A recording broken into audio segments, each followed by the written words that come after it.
بسم اللہ الرحمن الرحیم۔ محترم ناظرین، السلام علیکم۔ ایک دفعہ حضرت معاذ ابن جبل رضی اللہ عنہ گریہ کرتے ہوئے حضور اکرم صلی اللہ علیہ وآلہ وسلم کی خدمت میں حاضر ہوئے اور آپ پر سلام کیا۔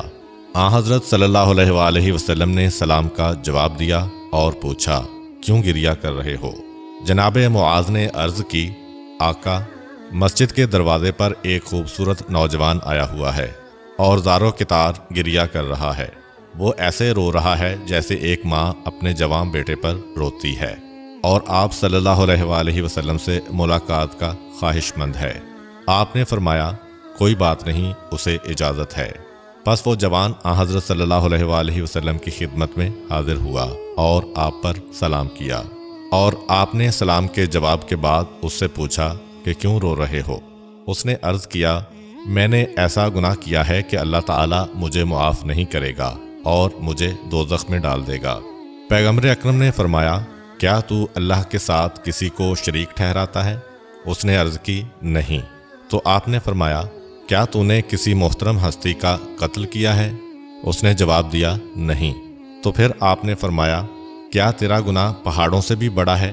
اس نے جواب دیا، جی ہاں، میرا گناہ پہاڑوں سے بھی بلند و بالا ہے۔ پھر آپ نے فرمایا، کیا تیرا گناہ 7 زمینوں، دریاؤں، ریت کے ذروں، درختوں اور جو کچھ خدا نے بنایا ہے، مثلاً آسمان، ستاروں، عرش اور کرسی سے بھی بڑا ہے؟ اس نے عرض کیا، جی ہاں، میرا گناہ ان سب چیزوں سے بڑا ہے۔ پھر آپ صلی اللہ علیہ وآلہ وسلم نے فرمایا کہ اب تو اپنا گناہ بیان کر۔ پھر اس نے اپنی داستان یوں بیان کی کہ میں 7 سال سے قبریں کھود کر مردوں کے کفن اتار کر بازار میں فروخت کرتا رہا ہوں۔ ایک رات میں نے انصار کی ایک لڑکی کی قبر کھودی اور اس کے کفن کو اس سے جدا کیا، تو شیطان نے میرے ذہن میں وسوسہ ڈالا اور میں نے اس لاش سے مقاربت کی۔ جب میں واپس آ رہا تھا تو لاش سے آواز آئی، اے جوان، تجھے خدا کی حکومت سے کوئی خوف نہیں آتا؟ تجھ پر افسوس ہو کہ آتش دوزخ تمہارا مقدر ہے۔ جوان کہنے لگا، یا رسول اللہ صلی اللہ علیہ وآلہ وسلم، اب بتائیں کہ میں کیا کروں؟ پیغمبر اکرم نے فرمایا، دور ہو جاؤ مجھ سے، تو اپنے ساتھ مجھے بھی عذاب آتش میں جلانا چاہتا ہے۔ وہ اٹھ کر ایک پہاڑ کی طرف چلا گیا۔ اس نے اپنے دونوں ہاتھ گردن کے ساتھ باندھ لیے۔ وہ توبہ، مناجات اور عبادات میں مشغول ہو گیا۔ 40 روز تک وہ شب و روز گریہ کرتا رہا۔ اس نے اتنا گریہ کیا کہ پرندے اور وحشی حیوانات بھی اس سے متاثر ہو گئے۔ 40 روز کے بعد اس نے خداوند تعالیٰ سے درخواست کی کہ خداوندہ، یا تو مجھ پر آگ نازل کر یا میرے گناہ معاف فرما، مگر قیامت کے روز مجھے رسوا نہ کرنا۔ اللہ تعالیٰ نے نبی کریم صلی اللہ علیہ وآلہ وسلم پر سورہ آل عمران کی آیت نمبر 135 نازل فرمائی۔ وہ لوگ جب کوئی گناہ کر لیں یا اپنے نفس پر ظلم کر لیں تو وہ اپنے خدا کا ذکر کریں اور اپنے گناہ کے لیے استغفار کریں۔ اللہ کے علاوہ اور کون ہے جو گناہ معاف کرے؟ اس آیت میں اس نوجوان کی مغفرت کی طرف بھی اشارہ تھا۔ رسول اکرم صلی اللہ علیہ وآلہ وسلم نے مسکرا کر تلاوت کی اور آپ نے فرمایا، کون ہے جو مجھے اس جوان تک لے جائے؟ حضرت معاذ بن جبل رضی اللہ عنہ نے عرض کی، جی ہاں یا رسول اللہ، میں جانتا ہوں کہ وہ اس وقت کہاں ہے۔ پیغمبر اکرم صلی اللہ علیہ وآلہ وسلم جناب معاذ کو اپنے ساتھ لے کر اس کے پاس گئے اور دیکھا کہ اس نے 2 پتھروں کے درمیان اپنے ہاتھوں کو گردن میں باندھا ہوا ہے۔ شدت گرمی کی وجہ سے اس کا رنگ سیاہ ہو چکا تھا۔ شدت گریہ کی وجہ سے اس کی آنکھوں کے گرد بال گر چکے تھے اور وہ شخص محو مناجات تھا۔ وہ اپنے سر پر خاک ڈال رہا تھا۔ صحرا کے درندے اس کے گرد کھڑے ہوئے تھے اور پرندے اس کے سر کے اوپر سایہ فکن تھے۔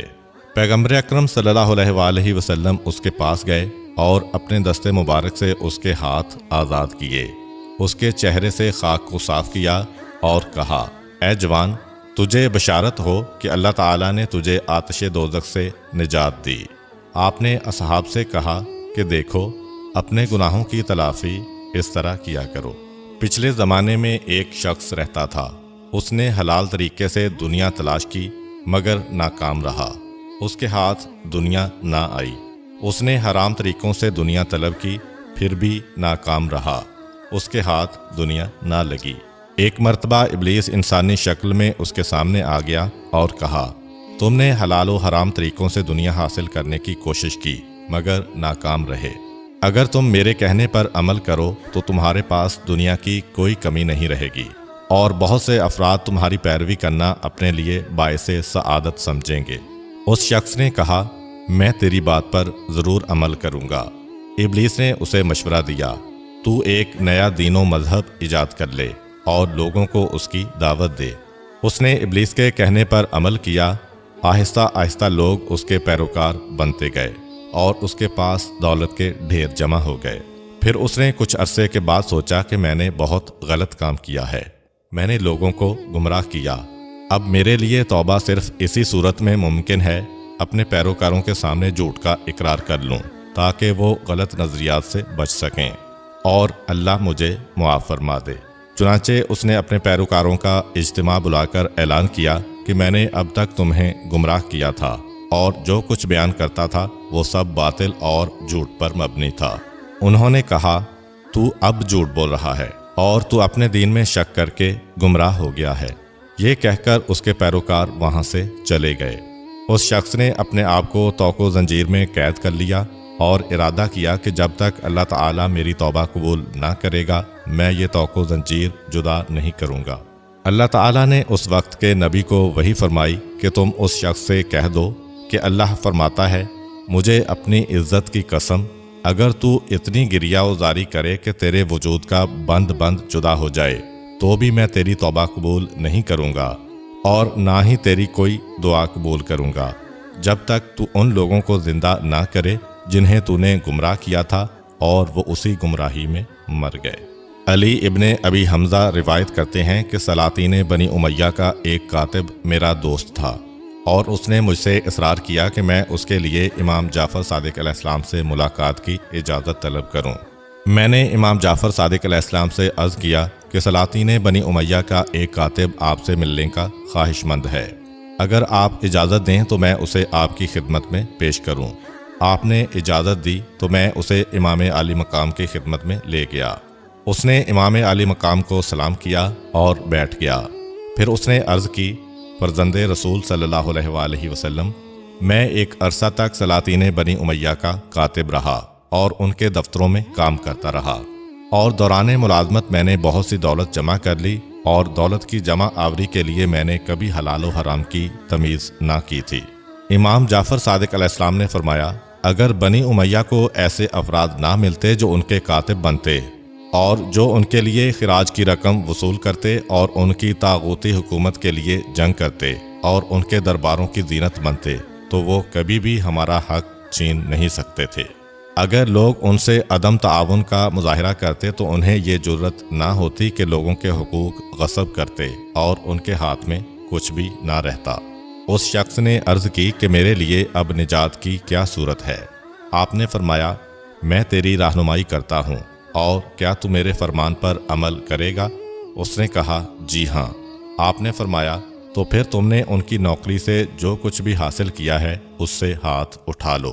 جو صاحبان حق تمہیں یاد ہوں ان تک ان کا حق پہنچا دو، اور جو تمہیں بھول چکے ہوں تو باقی رقم ان کی طرف سے صدقہ کر دو، اور اگر تم نے میرے فرمان پر عمل کیا تو میں اللہ کی طرف سے تمہیں جنت کی ضمانت دیتا ہوں۔